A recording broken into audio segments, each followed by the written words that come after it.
Hello and welcome to the show. Now, the Hot Wheels Boneshaker is a really rather interesting car to drive. I think that's the word I'm going to go for when it is left completely stock, as it has 402 horsepower in a vehicle that weighs just 2,200 pounds. It is a mighty power to weight ratio, however it really struggles to put the power down to the road. It'll wiggle around, often just when it's going in a straight line, it'll burst into wheel spin, not helped by the huge amount of weight over the front. 65% of the weight is over the front of the car. Rear wheel drive, it's a handful. Not the easiest vehicle to drive by far. So, naturally, we wanted to get a field of these and go racing with them.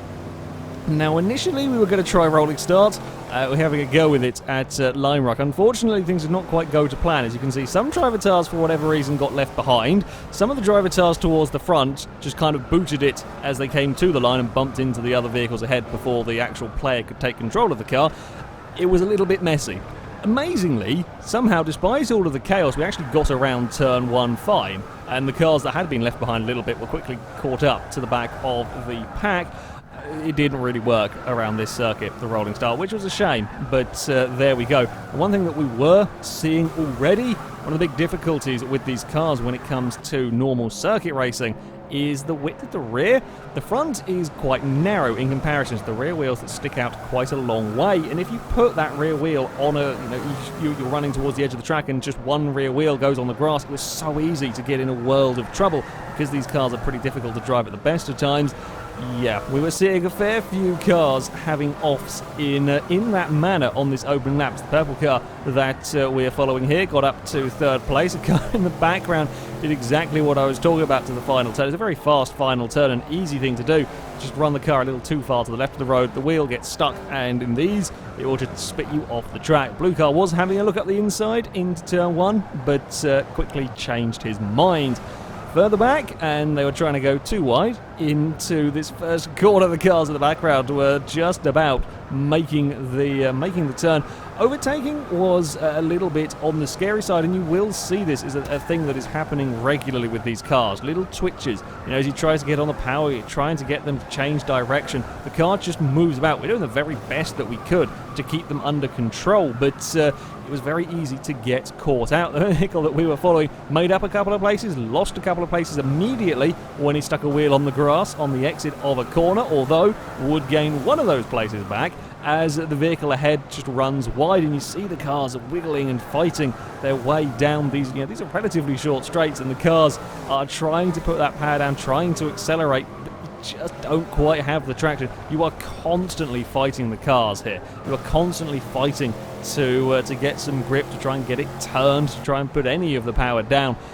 We were seeing a few off-track excursions from cars, or from drivers just making little mistakes at the front, and it was a three-way battle for the lead. I had dropped a third from a little mistake, but the two leaders, as they crested the hill, the black car gets a huge slide and just can't correct it. The two vehicles ahead getting connected, and in the end, the black and red car ending up out in the weeds.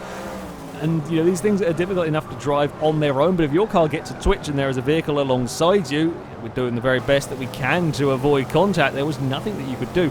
And especially with the open-wheeled nature of these cars, it was incredibly easy for the wheels to get locked together. As we run down towards turn 1, I have a big dive up the inside of the purple vehicle to take the lead. As we run through the first corner, though, our wheels start getting locked together. I try my best to give him space. The black and red car is all crossed up in the background. I'm on the inside for the next corner, but as I go to get the power down, my car gets a huge twitch. We get locked together and immediately dumped down the order. There is just so little that you can do to stop these cars twitching when they're in such close confines. And yeah, we lost 3 places each in that.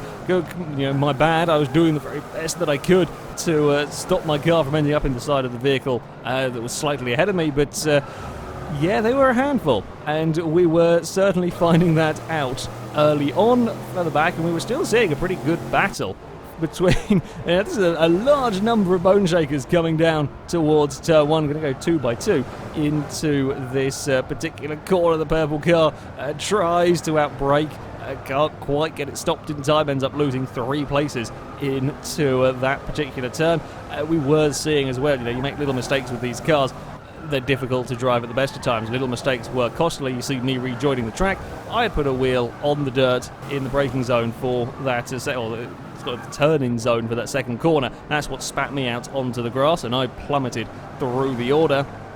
Yeah, little mistakes were very easy to do, just because of the nature of these cars. We've got the monster car was out wide at the top of the hill, ran across the dirt and just about kept the car pointing in the right direction. Amazingly goes for a cutback and would get the move done on the red vehicle. Another car was looking to come through as well. The gold Boneshaker would get to the inside. Now it's just a drag race down towards Tower 1. The cars absolutely neck and neck. Remember, everything here is completely standard, so all the cars identical. It's down to driver skill as we come to turn 1. Red car tried his very best, already purple car, tried his very best to make it stick around a little too deep under braking, and that would drop him back behind the gold vehicle, but a good run through the second corner would get him up alongside. Got to be so careful not to get the wheels interlocked. Make it stick around the outside there is a great move to regain his position. At the front, after the shenanigans, it was the silver and black car trying to fend off this blue vehicle, and they were having a great battle over the lead as we run through these first couple of corners. The blue car getting stuck on the outside. We saw this overtaking maneuver work last time out. This time, though, not quite, although it's not quite got away from the outside. Side by side down towards one of the fastest corners on the track. You can sometimes make it work around the outside there. It is a hell of a tough job, though, to make it stick, and especially when that grass could cause so many problems. The grey car got stuck out in the weeds, twitched and wiggled and lost some momentum, but the blue car not quite able to capitalise on the inside. Blue vehicle then gets a massive slide down towards the final corner. Again, slightly grass assisted in all of that. While we were getting better and getting more experience with these cars lap after lap, things could still go very badly wrong, as the Monster Energy car would prove, running wide at the top of the hill. Huge slide for the car. Amazingly, he manages to collect it. I was directly behind. I felt for sure we were either going to have a massive accident or he was going to spin himself well clear of the track. He did a fantastic job of keeping it under control. But this is the sort of vehicle that we are fighting against as we were trying to go racing with one another. At the front, and this is how the positions would stay. Unfortunately, the blue car making a little mistake on the final lap, just dropped back from really challenging the leader. While it had been a tough experience, these were not easy to drive on this opening race. We had got better towards the end, so we were hoping that the second race, with a more conventional start, no driver task silliness to worry about here, although lots of wheel spin and a hell of a lot of wiggling off the... I don't think I've ever seen so many cars wiggle in strange manner coming down towards this first corner. It was, yeah, a rather scary sight. Inevitably, somebody would end up in trouble down towards turn 1. It was 3 wide into the second corner. Me getting stuck on the outside and not really wanting any part of it. Unfortunately, that was not really my choice. I, once again, as everybody had been having, wheels stuck on the grass, couldn't get it stopped for the next corner. Fortunately, didn't take anyone else off with me. The gold car is having a big twitch. He very nearly ended up in trouble down towards the next corner. Would lose one position and possibly a second as the purple car gets himself up alongside. Although it's all about the drive coming down this back straight, and the purple car gets a huge twitch on that power. That would lose him 2 places as we come towards the next corner.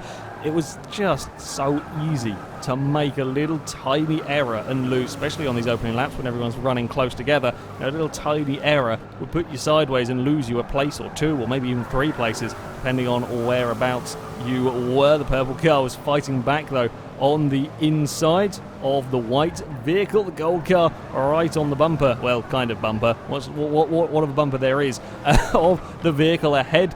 Thinks about trying to go around the outside, not quite likely to work there. If you can get a cutback on the exit, you're doing quite well, but you're still stuck on the outside, and you can see how much these cars move about in a straight line by how much the replay camera freaks out as it tries to follow the car. Stuck on the outside, though, again for the final turn. Not quite going to work for moving the car up a position. Further back, and yet again, there was plenty of action going on as cars fought for position up towards the second corner here. The black car goes for a big dive, but can't quite get it slowed down in time as he runs wide. The monster car will go for a cutback and regain the position. Now is the blue vehicle that is looking for a way past. They come around the next corner, the two cars ahead fighting. You know, when you start fighting like this, both of them having to take a compromised line through that particular corner, you've got to be wary. The car behind may well be sizing up an opportunity to pounce. Again, black car taking such a tight line, trying to find a way past, then gets a big twitch on the way out of the corner and would lose the position. Not quite all done yet though. He could have a go up the inside in towards the next corner. It is a pretty tough corner though to get overtakes done down there. It's very fast, quite a blind corner as well. And yeah, in the end, thinks better of it. Probably a quite wise decision. There was a rather large battle going on over second place between this purple and gold car. Once more we see a car in trouble, just running a wheel across the grass. It just happens so many times. As much as we were trying, you're just so used to driving cars in a certain way, and these things, it was incredibly easy to momentarily forget, just stick that wheel on the grass and then you're going to be in trouble. Didn't always end in a huge off, but yeah, you'd often lose a position, certainly if you were running close with other vehicles. The purple car managed to get himself to the inside, a better run out of that final turn as the gold car struggling with oversteer on the outside down towards this first corner. Not a huge braking zone into turn one here, nasty curves on the inside and on the outside of the course. However, the purple car does make the move stick for now. The gold vehicle, though, still very much looking for a way past. You can see how far the leader's got ahead as he rounds turn 3 because these two were squabbling so massively over position. It was a little bit of a quieter race further back as, yeah, we did spread out a tad more. We were getting more used to the vehicles. Still some massive slides and massive twitches were going on. If you overstep that mark by a tiny little amount, you get into a lot of trouble. I was trying to have a bit of a recovery. I did not have a particularly good race in this one. Had got dumped down the field. Was trying to make my way back up through the order. Fortunately for me, the car ahead couldn't quite pull it up in time into the final corner. Him getting stuck out wide, I would happily take the inside line as the purple car struggles with oversteer massively. That outside line around the final corner was not good for cars, finding a lot of oversteer. And you know, the bumps around here certainly weren't helping these cars either. Just the little crest of the rise and falls could catch them out and spit them sideways, and it didn't take very much to have these cars in a world of trouble. Purple vehicle was trying to come back at the car ahead, although it doesn't get a very good run out of the second corner. That immediately puts him under pressure, and we see once more the rear wheel on the grass. The car just simply can't get stopped, can't get turned. The purple vehicle lost 3 places in a matter of about 4 corners. Might possibly have lost another one, although the car behind locks everything up trying to get it stopped and turned. At the front, it was once more the black and grey car that would go on to take victory, having enjoyed a relatively quiet race, while second place were having a titanic squabble for position. This guy could get to the front and run away to take victory. Brands Hatch had been a little bit more spread out than Lime Rock. Again, we were seeing similar difficulties really with the cars. The curbs weren't quite as bad as I expected. I did spin my car once on a curb, part of the reason why I ended up well down the order, but yeah, curbs hadn't quite been as nasty, but yeah, they were still proving to be mighty tough. Our final race, we would go to the Road Atlanta Club Circuit. This, perhaps, I was thinking sort of the worst enemy really for these cars. Lots of medium speed corners, lots of, you know, relatively long corners as well, to really give these cars some oversteer issues. We're hoping that we could all make it around. You know, we were getting better lap after lap with these cars, but yeah, it was going to be tough going around here, especially as we come up towards this hill. This area is quick, pretty much flat out with the cars. You can see the vehicles ahead. The monster car is all completely crossed up, going sideways on the way down the hill. Does a fantastic job again of getting the car back under control, back on the track as the black and white car is tipped massively sideways. Everyone has to kind of scatter and check up as they're all trying to avoid the chaos. They were pretty much 3 wide as one of the monster cars had to go to the grass to avoid everything. Everyone's now trying to get slowed down into the chicane. A little bit of bumping. We were getting away though. We weren't having the wheels locked together as much as we had seen in race 1. The cars ahead scrabbling around for grip as we come up towards the final turn. The fastest corner on the track as the blue cars around the outside, completely and utterly sideways, even gets the tiniest of tags. That is about the bravest overtake I think I've seen, especially with these cars. To get that maneuver done and not end up in a wall is fantastic going. Unfortunately, he would then lose another place as the black and silver car was carrying a lot more speed up towards turn 2. Could get the pass done there. But yeah, around the outside of the final corner is tough at the best of times, but when you're in cars that you've barely got any control of, that is one hell of a manoeuvre, and we were seeing it still with the leaders. This was for second place as the rusted car got just a little slide out of the final corner, and that put him on the grass. That gave him a big wiggle, and that was all I needed. You know, when you've just lost that bit of momentum, when everyone's in identical cars, you lose that little bit of momentum. That's all your opposition needs to find a way past. I could just simply out-drag the vehicle to get the position. So yeah, it was certainly plenty of excitement. After such an impressive overtake early on, unfortunately disaster would strike the blue Boneshaker. Literally about 30 seconds after I said that there may well be issues with people forgetting just how wide the rear of the cars are and clipping the tyre bundle at the top of the hill, somebody would do it. It's an incredibly easy thing to do with these vehicles when you're used to not having a vehicle wider at the back than it is at the front. If you end up try to be a little bit too greedy across the curb, you clip the rear wheel on the tyre bundle and, well, everything goes wrong. There's a good flight from a purple car in all of that. Fortunately, I have had damage on cosmetics, so the cars weren't completely and utterly ruined and undrivable, but yeah, it's dangerous. Very, very dangerous. Out there, battle for second continued. Further back, there was more squabbling for position as the black car up ahead runs a smidge too deep into the chicane.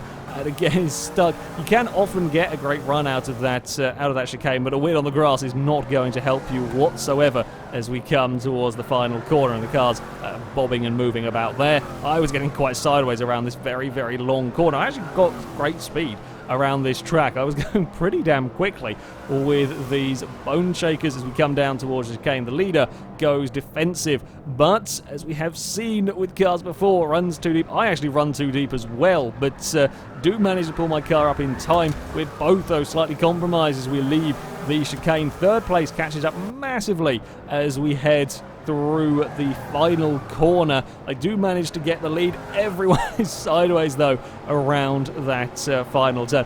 The final turn is almost flat out in these cars. It's a tiny lift, but you're never quite sure what the rear end is going to do. And after that last lap excitement, I was coming under more and more pressure for the lead. And I would get quite unlucky as we head towards the final turn. You can see my car wiggling and moving around. I'm stuck on the outside, nowhere really to go. I had not really sure if I was going to make that corner. I'll be honest, I had quite high expectations of ending up in the tyre bundle. Amazingly, the rusted car does get through. At doing any overtake too wide around that final corner is a huge amount of bravery. I was really fighting my car to make that final corner, so yeah, he did a hell of a job to get the car past. There was much sideways going on around this long corner, and unfortunately not always quite so helpful, as the black car was really struggling to get these vehicles to stop sliding. Was one of the problems as well. We see cars slithering their way down this straight. The black car though does immediately get himself back past on the inside. Unfortunately, the monster car in his hurry to try and get the power down just runs a smidge wide, and again we see the wheel as the car rejoins the track across the crest of the hill. A lot of overtaking was kind of profiting on the car ahead of you, making a small mistake as everyone goes incredibly sideways around the final turn yet again. A lot of the overtaking was down to making the most of a mistake, but of course you always ran the risk of getting tangled up in a crash because the car ahead was often slithering their way down the road. I was fighting with the leader as we came on to the final lap when he made the mistake at the top of the hill as well. Only the second car to get the wheel tangled on the tyre bundles. We were just pushing each other so hard, trying to go quicker and quicker. It was kind of inevitable somebody was going to do it again, and that would gift me the lead. Again, you know, after we saw the relatively sizable shunt early on, this field was a bit more spread out, and while I would run wide into the chicane for the final time, it would not be enough to stop me from taking victory here at Road Atlanta. As we come to the final turn, I get things a little too brave around here. I get a massive slide. Glad it was the final lap, because that may well have ended in disaster if it wasn't, but there we go. These Boneshakers are terrifying vehicles to drive. Really, it's, you know, if you drive around on their own, you know, they're tough because of the unpredictability. They'll spin the wheels, the back end will suddenly start moving around on you. But when you're racing, you know, side by side with another car that will suddenly do random unpredictable things, yeah, it's quite an experience. We did see a fair few more mistakes than we would from normal racing. It's just the unpredictability of these cars, and especially with just running that rear wheel out wide onto the grass was causing a lot of problems, and that takes a while to kind of adjust almost to the way that these cars, the way that these cars drive. Was some very good, fun, close racing with them, mind, despite all of the difficulties and the craziness of the cars. Could actually get some quite entertaining racing out of them, but it takes a hell of a lot of concentration, and it was very, very easy for things to go wrong and end up hitting in a wall. However, that is it for this video, guys. Thank you very much for watching, and until next time, goodbye.